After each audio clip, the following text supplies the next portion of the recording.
Всем привет! Возможно, вы когда-то видели фильм «Противостояние».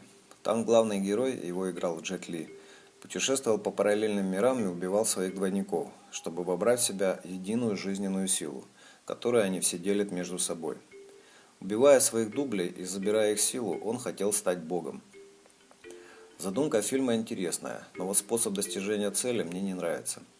Убивать, отбирать или воровать могут те, у кого работают только 3 нижние чакры, и потому фантазии на другие, более продвинутые способы достижения тех же результатов им просто не хватает. В обычной жизни мы практически не замечаем своих других жизней, которые проживают наши другие «я», наши тонкие тела. Мы состоим как минимум из 7 тел, а по некоторым традициям еще больше, которые в совокупности делают нас очень мощным энергетическим существом.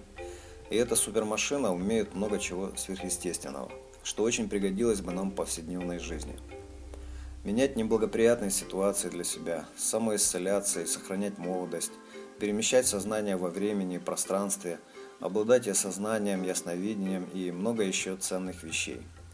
Одна только развитая интуиция чего стоит. С ее помощью мы обходим опасность, не попадаем в негативные ситуации, нас тяжело обмануть, потому что мы чуем, что что-то тут не так.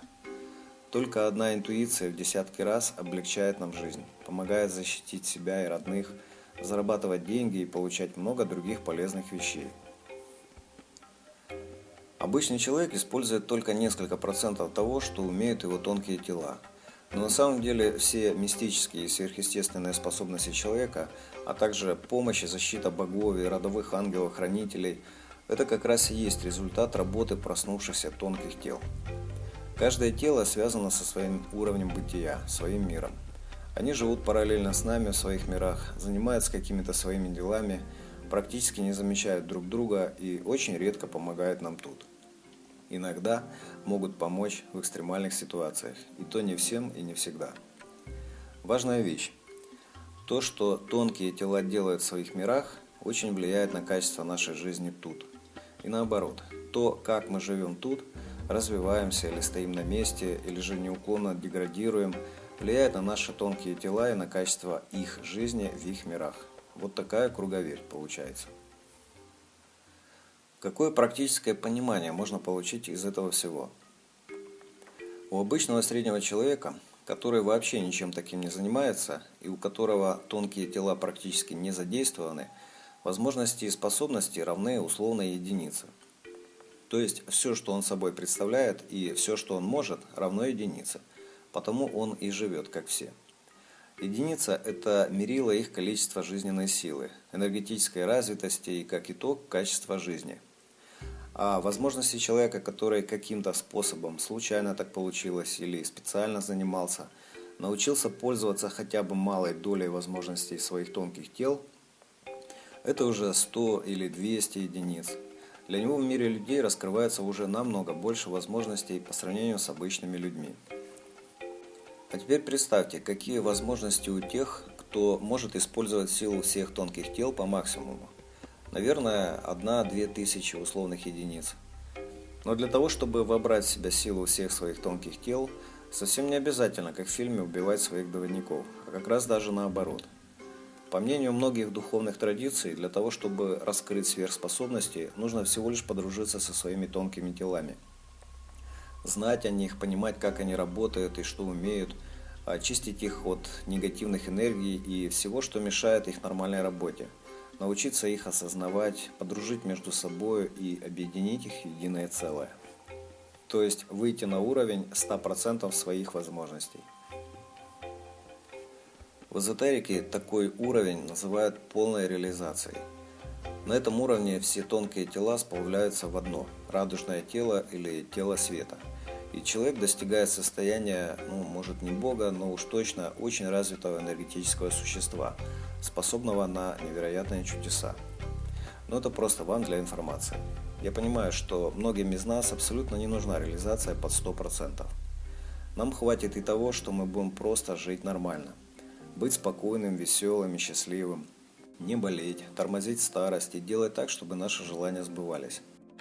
Вот для чего нам все это нужно. Чтобы стать намного сильнее и жить в десятки раз проще и приятнее. Сейчас наступает время жесткого выживания. В мире раскачиваются нездоровые качели. Военные конфликты, экономический кризис, смертельные заболевания, духовная деградация и природные катаклизмы. И совсем неизвестно, чем это может закончиться для всех нас в скором времени.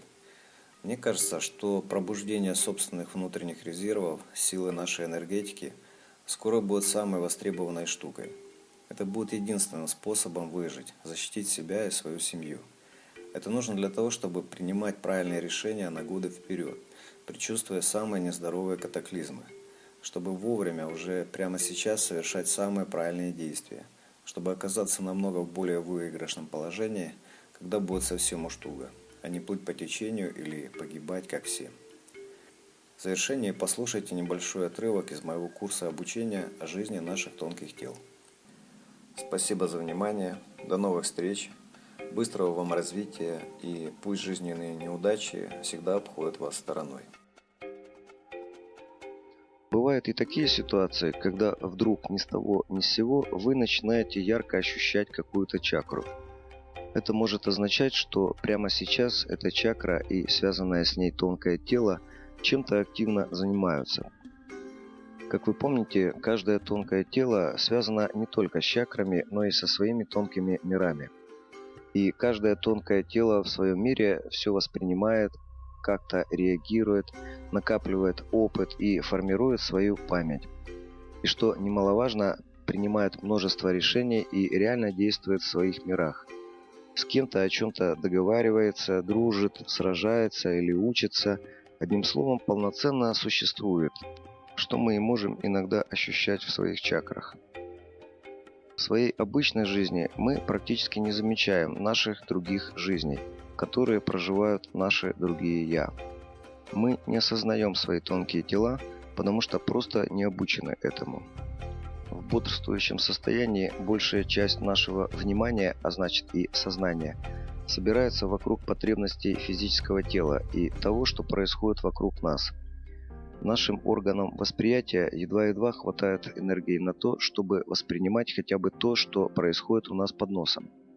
А на остальные, более глубинные процессы, происходящие в теле мыслей, в астральном теле и тем более в духовном, у нас просто нет энергии, да и навыков нет, потому что мало кто ставит себе такие «ненужные» в кавычках задачи.